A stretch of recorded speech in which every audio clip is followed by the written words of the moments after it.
திண்டுக்கல்லுக்கு வருவேயா திருநெல்வேலுக்கு வருவேயா பொட்டியுண்டு மச்சத்துல அல்வா கிண்டி தருவேயா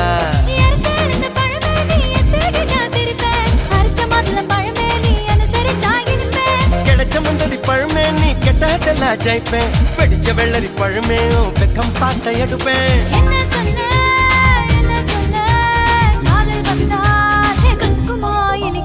பப்பரக்கணு பச்சை மிளகா இஞ்சி மரப்பா இழக்க வச்சா சக்கரவர்த்தி